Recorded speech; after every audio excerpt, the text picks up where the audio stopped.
Tim Francis here, founder of Profit Factory and Forbes contributor. I have the wonderful opportunity today to be here in New York City in the offices of Madoff Productions. I'm sitting here today with Jeff Madoff, who's the founder. Madoff Productions does a ton of work in the world of fashion. Their clients include Victoria's Secret and Ralph Lauren. In fact, if you go to madoffproductions.com, you'll see a dizzying showreel of their clientele. Mr. Jeff Madoff is also a lecturer at the New School for Design, Parsons New School for Design. And today we've got a fascinating topic about what business are you really in? Thanks for being here, Jeff. Thank you. You've talked to me before about the stories of Polaroid and Sony with their Walkman product. Can you tell me a little bit more about the genesis of that and some of the critical errors that were made in those businesses? Well, what I find fascinating about business is most people look at success stories and try to emulate the successes. And I think you can learn a lot from failures and mistakes. And I thought about some iconic companies that have essentially ceased to exist or barely exist compared to the incredibly powerful position they used to be in. So Polaroid, for instance, created instant photography. Now at that time, instant was a minute. That's how long it initially took a Polaroid picture to develop. And it was paper. That's right. But it was also, and some really highly chemical smell stuff that you put over that paper, to fix the image once it came in. I used to just throw out the film and drink the chemicals. But anyhow, Polaroid, for decades, not only created the market for instant photography, they owned that market. When digital image capture came, Polaroid, instead of being aggressive and going after that market, they didn't. And what they did was basically allow themselves to be co-opted because they thought they were in the business of proprietary cameras and film. What they were actually in the business of was instant photography, instant gratification. So back then, when Polaroid was in its heyday, you'd have to take your film to the drugstore or mail it in. It's a few days before you get it. 1 minute, you had a picture. That was amazing. Well, now you could click and look at it immediately. So Polaroid had the name in instant photography, but they held on way too long to their proprietary film and camera, thinking that's what the business was that they were in, and they weren't.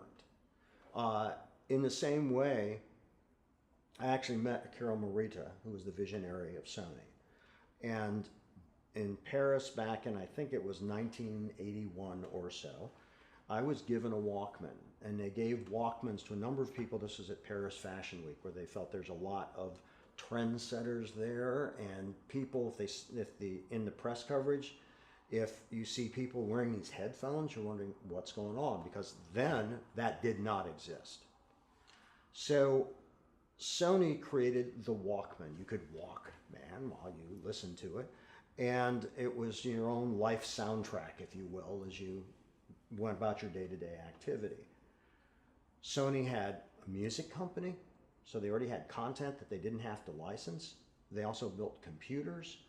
So there was no reason for Sony to be taken out of that market. They created what was at the time the generic term, Walkman. Everybody knew what that was. Apple appropriated that. They took over the entire market. It's now the iPod. Nobody talks about Walkman anymore. And that's because Sony took their eye off the ball and didn't realize what business they were in. They were in the business of that personal listening experience. And when iPods came out, because of the miniature hard drives that you could have, Sony just didn't move quickly enough. Now, by that time, Morita was gone. I think a lot of the forward-thinking vision of the company was gone. And Sony, in fact, was the Apple of its era.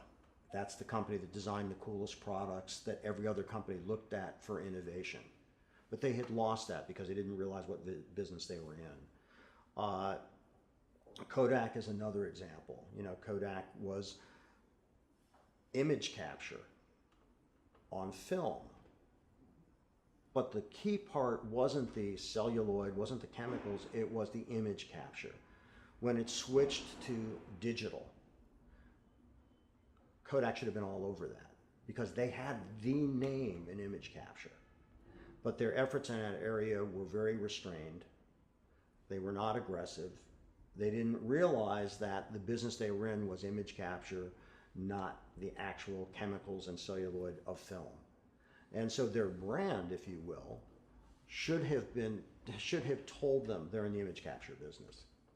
So the number of companies that lose their way because there's no visionary leader anymore, because the market shifts and they're asleep at the switch, and asleep at the switch often means there's a kind of arrogance within the management of a company. They don't realize or refuse to recognize that a change is coming.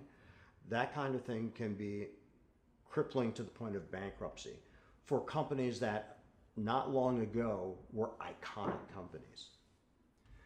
So what do you think are some questions, I myself as a leader and everybody watching at home, what are some questions we want to be asking ourselves on a regular basis to make sure that we don't commit that same error? I think you constantly have to ask yourself what business you're in.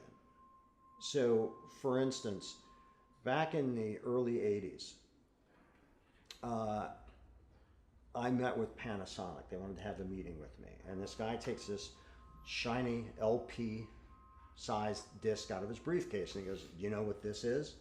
I said, "Yes, it's a shiny disc." And he said, No, this is a laser disc." I said, "Well, I know it's a laser disc." And he said, "This is the future. And you need to be using this." And I said, "Well, it's the future for now. And then that's going to get smaller and smaller. And then images are probably going to be transferred some other way altogether. And so it's the future for now." But what I realized was it wasn't about, for me, having the latest technology. For me, it was about I create content. So how that content was delivered, I didn't care. Like within Madoff Productions, you guys are creating content. We're creating content. So whether it goes onto a laser videotape, a laser disc, or as of now, we're sending links and it's just all done online. I used to make a lot of money doing tape duplication, Right. then DVD duplication. And now it's all cloud storage, links, and all of that kind of a thing. The consistent part is I always knew I was in content creation.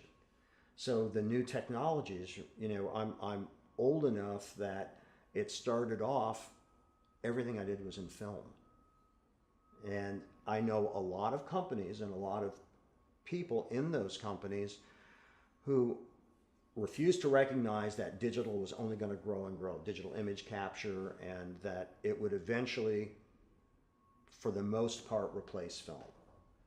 Not totally, but it's pretty near. And although it was not very good initially, technological advances are just a matter of time.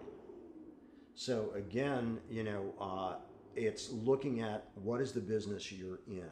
So did I care ultimately whether it was a film camera or a digital camera? Not now.